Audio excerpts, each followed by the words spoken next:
Welcome to Trash Talk Reverse. I'm Harry, and today we're going to be starting season 2 of Game of Thrones. It's been quite a while for me since I finished season 1. It's not going to be long for you guys because you're going to see this like a week or two after you saw the season 1 finale, depending on how long it took me to edit, but I do remember where we left off. Now, I don't remember much about this season. I vaguely remember that we meet Marjorie Tyrell, we meet Brienne, Renly dies, and there's an episode near the end with the wildfire or whatever it was called. I'm hoping to see the Stark children kind of grapple with being alone, essentially, with Ned being dead. We did see some of Sansa's grief in the last episode. We saw Arya's in the episode where he died. We didn't really get any reaction from Bran or Rickon's, so I would like to see that going forward. Then there's Robb, who is now going to be King of the North and have that whole campaign, and I'm assuming Theon's betrayal is going to be some point this season. I know Tyrion was made handed the king, so he'll be in King's Landing now, and I vaguely remember that Dany has some really weird storyline this season where she's just out in the desert with the remaining of the Dothraki who stayed with her, and though I don't remember the full extent of what happened here, I do remember vaguely that this wasn't in the second book and that she was barely in the second book, so they kind of had to make something up. So hopefully that storyline will still be good, but I'm not sure. I do remember that at some point she'll find out about Jorah being a spy, and I do think she's going to send him away before all the stuff goes down. So it might honestly be in the first couple episodes. I also hope to see some more characterization for Joffrey. I thought his character last season was kind of disjointed, where we saw these different sides of him, but they weren't really melded together very smooth. And any of the sides we even saw a little bit of prior to episode 9 seemed to completely vanish, and it looks like he's just going to be this unhinged, evil, crazy kid from now on, which is unfortunate, but to the best of my memory, that's what we're going to get in the show. So I'm not going to stall any longer. Let's jump into season 2, episode 1 of Game of Thrones. I can feel the visuals have elevated already. This set design is pretty cool. See, I feel like we haven't really earned sadist Joffrey because we saw he was crazy in season 1, episode 2, but it was more like childish crazy, not this type of tyrannical king crazy. And we really missed that development. He is a fool. You're so clever to see it. He doesn't deserve the mercy of a quick death.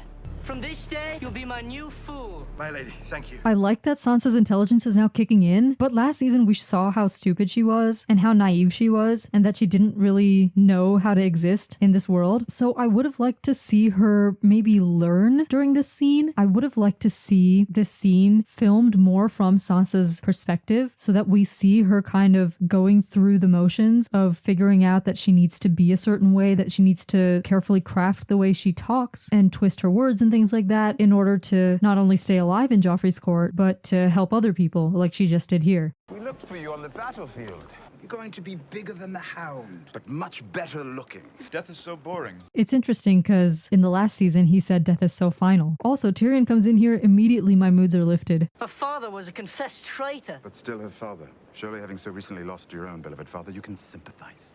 Boom, get him. I am loyal to my beloved Joffrey.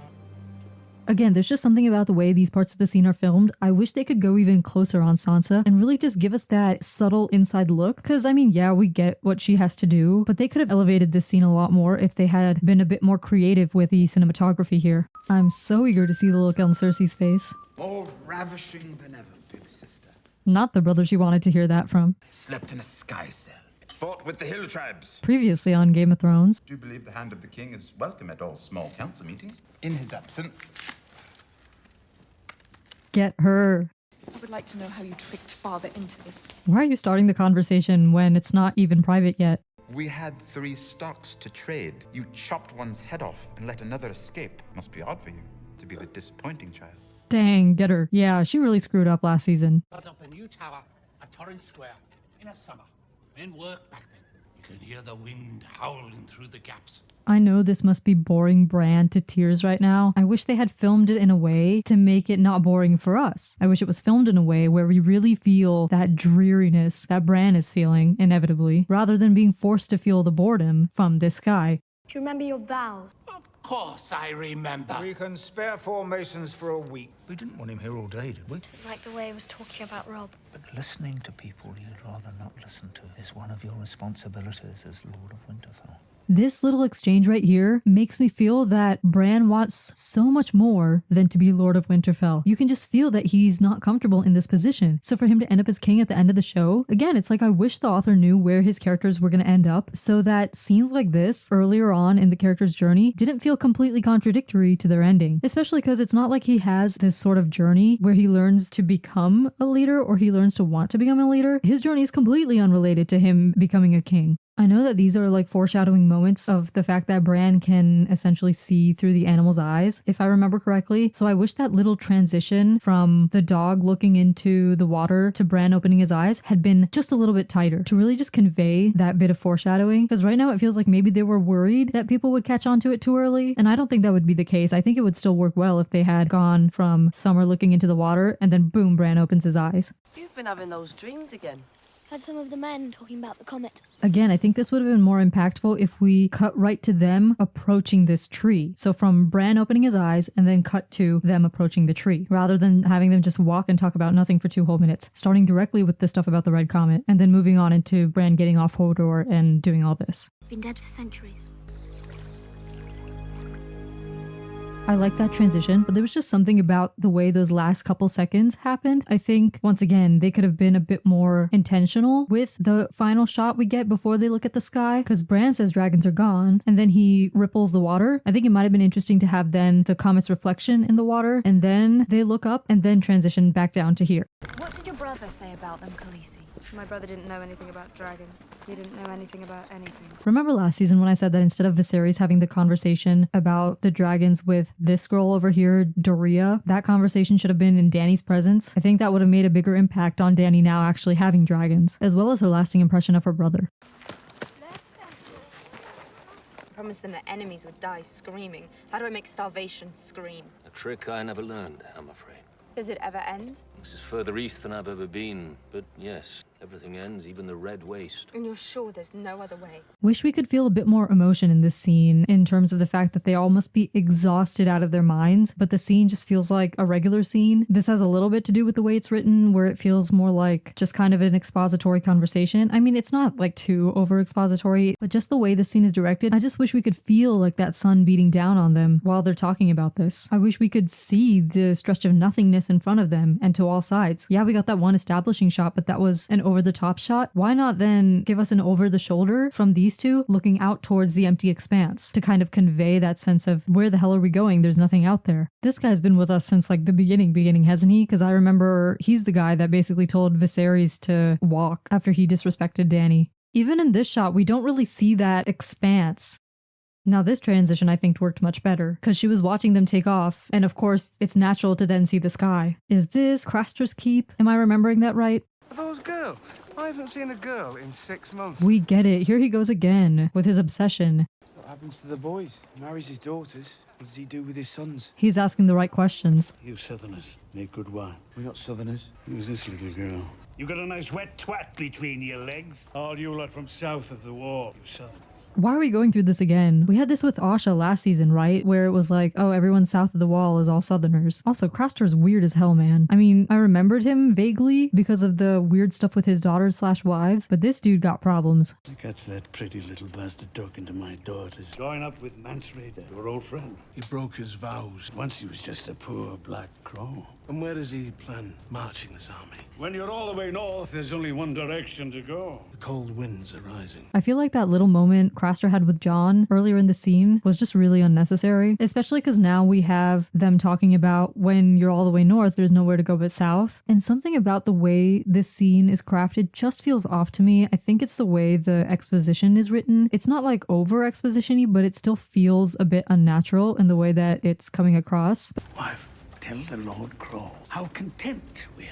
Our husband keeps us safe. That was really weird. And not just weird because of the daughter/wife thing, but also just the way he just randomly grabbed her and was like, hey, tell them about this, just out of nowhere. Like, okay, I guess. And that's Gilly, right? So I wish her character introduction had been a bit more poignant than that. Because Craster himself could have said something like that. See me with all these young wives and you with no one to warm your bed. Oh, aye, and you chose the path with no one but boys on it. See, this part of the conversation is so weird. What's the point? Any man lays a hand on one of my wives, and I see this one staring too long. He's staring at you, bro. Him being like, nobody touched one of my wives. Okay, that gives us insight into his character. Some of that other stuff he was saying was like, okay, we don't really care, so keep it moving. You want to lead one day? will learn how to follow. As much as I like that exchange, there was no reason for it. It came out of nowhere. Jon didn't do anything to have Mormont just be like, you gotta learn how to follow, dude. Like, he did nothing wrong in that scene with Craster. He barely even talked. He's the one who was getting yelled at. Craster just kept calling him out like, oh, you're looking at my daughters. Like, no, he's not, dude. Leave this dude alone. I know I was dragging Jon so hard last season just because of the way he was written up until episode 7 or 8. So it's great that now they got me rooting for this dude. But again, if you're gonna give us that scene, make it feel earned. At this point, there might be a little bit of an over-reliance on the comet transition, but maybe it only feels like that because Jon didn't look up and see the comet, and then they transitioned to this. Like, I love a good transition, but the before and after of this transition just doesn't really flow, and the comet in this transition wasn't utilized very well. Oh, right, I was also going to mention in the intro that we meet Melisandre and Stannis Baratheon this season. The Lord of Light stuff was so pointless in this show. Like, all it did was have Stannis acting crazy for a hot sec. I actually read a little bit of the second book, so even though I forgot most of what I read, I clearly remember reading Davos's chapter. I feel like he was one of the first chapters. I might be completely wrong on that, but I just looked it up and it's actually a prologue. But yes, it was about Davos and Stannis and the gang. Stannis Baratheon, your sword awaits you. I would have preferred a different character introduction to Stannis Baratheon. This isn't very impactful. This feels like something that would happen in a scene after we meet him. But my beloved brother Robert left. Wasn't my beloved brother? I didn't love him. A lie. Take it out. That was a much better character introduction to Stannis than the scene before. To have the first words out of his mouth be like, I didn't love Robert, take that out. Like, it's that important. Because at first glance I was like, maybe it feels a little expository, but then when they had him say, take it out, it showed that there was purpose to him saying that, and it really builds his character very quickly. When Eddard Stark learnt the truth, he told only me. I'll not make the same mistake. And see, this is just another reminder of how annoyed I felt at Ned last season. Like, everyone and their mom would have done the smart thing and sent that letter to everybody and let everybody know. I know that they're using this contrast here to show that Stannis is not an honorable man like Ned, but if you saw my commentary on the entire last season, you'll know that Ned had tons of opportunities and tons of ways to maneuver the situation so that Cersei's kids would not be at risk while the rest of the world found out about Cersei and Jaime. But we've beat that dead horse like a million times, so let me not keep going on about that. I think I remember the prologue of the book now. This guy tries to poison him, and that was the opening of the entire book. And they're doing that scene here.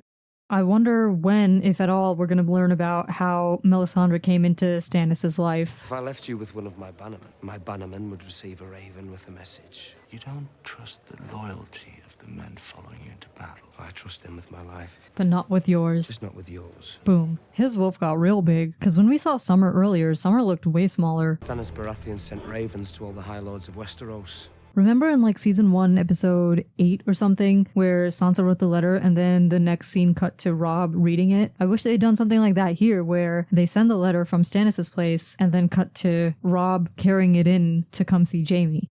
You pushed my brother from a window because he saw you with the Queen. He's right, but that's kind of a leap, isn't it? Like, if you don't know the story, I guess if he's thinking, why would Jaime push Bran from the window? I wish Robb came to that conclusion in a more impactful way. I kind of wish there would have been a scene before this where Robb and Catelyn get Stannis Baratheon's letter and they together come to the conclusion of what happened to Bran. Bran must have been pushed by Jaime because Jaime was with his sister. They wouldn't even have had to say that. They wouldn't even have had to put that in the dialogue. They just would have had to end that on like a look that implies that they figured it out, and then Robb could have stated that here in this conversation with Jaime in this same way. 3 victories don't make you a conqueror.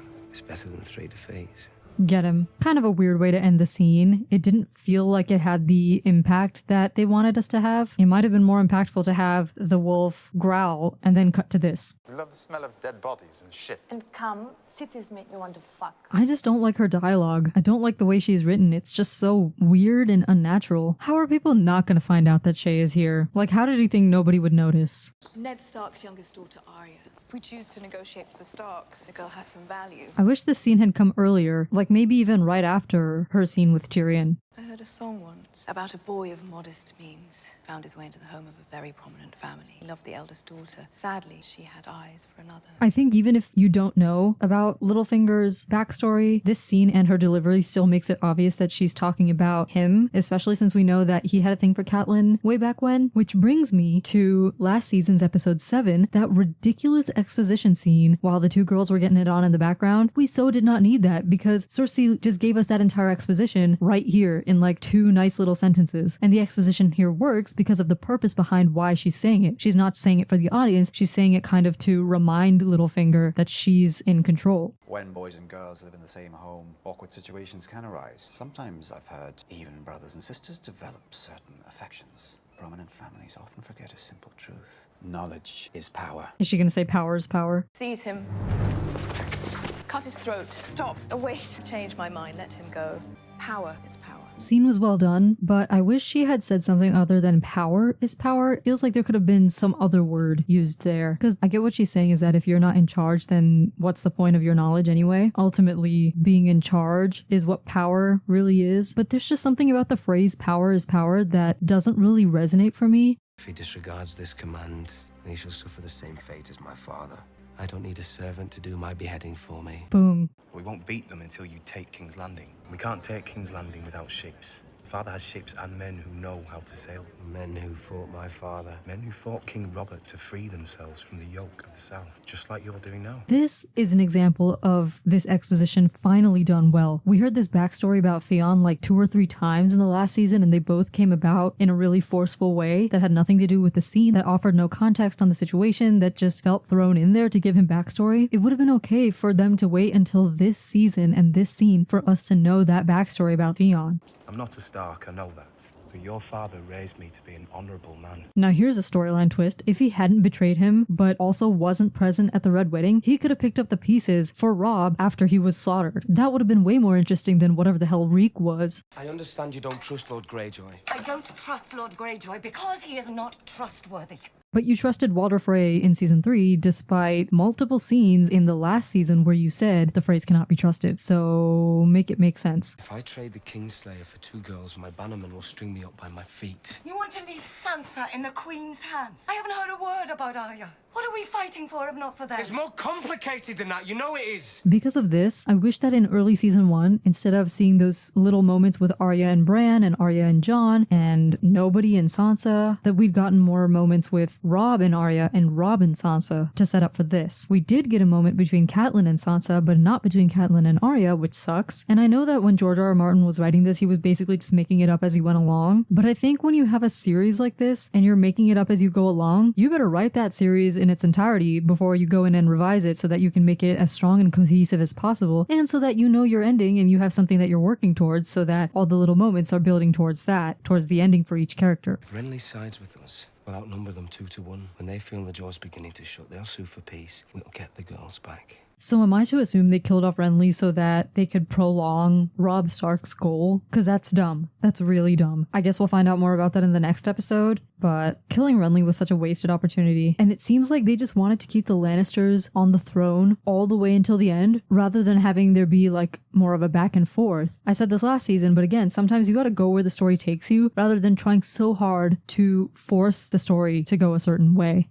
Our enemies will say anything to weaken your claim to the throne. It's not a claim. The throne is mine. Father had other children. Yeah, I vaguely remembered that in the first episode of season 2, they're gonna order all the bastards killed, right? Asking if he fucked other women when he grew tired of you. Of running. What you just did is punishable by death. You'll never do it again. Again, I would have liked to see Joffrey come into this sort of mindset to the point where he's even threatening his mom. It just feels like there was a gap in Joffrey's transition into this person, and that he became like this essentially overnight. Like, I get that his mom slapped him in front of all these people who are supposed to see him and treat him and respect him as a king, but we just haven't gotten that type of storyline with him yet, with him trying to prove and maintain his authority. Like, it's there on the surface, but it's not really woven into the plot as of right now. We haven't really seen him interact with people in a way where he's maybe worried that they're going to question his authority, or he's confronted with the possibility that people aren't going to take him as their king. And they still haven't had a conversation about why he went and killed Ned. Go wash yourselves. Both of you are working tonight. Literally Littlefinger's exact words and actions from season 1, episode 7. Was that necessary though? Not really. I feel like there would have been a better way to establish that Roz has kind of taken over as Littlefinger's right hand. Lord Commander. See, I would have preferred if that scene started with just like a little bit of dialogue between Roz and this other girl before they came in, rather than having that entire unnecessarily lead up to it, because this is the meat of the scene. This is the part that actually matters. You do realise this establishment is owned by Lord Peter Baelish, the king's master of coin which goes in many pockets. And this part of the scene could establish that Roz has become Littlefinger's right hand. What I was saying earlier with Joffrey being afraid of his authority being questioned, this is a good part of that. But again, it just needs to be integrated with his own personal character arc a bit more. And I guess because he's not a main character, we're not really seeing him go through that. We're just seeing some of the actions on the other side of it. You're not able to hear it, but the music that's playing in the background is interpolated from the Baratheon theme, which last season had a version that sounded a lot more kingly and majestic, but it works in this scene because it's been turned into a more suspenseful piece. He's got a bull's head helmet! He made it himself! Find him.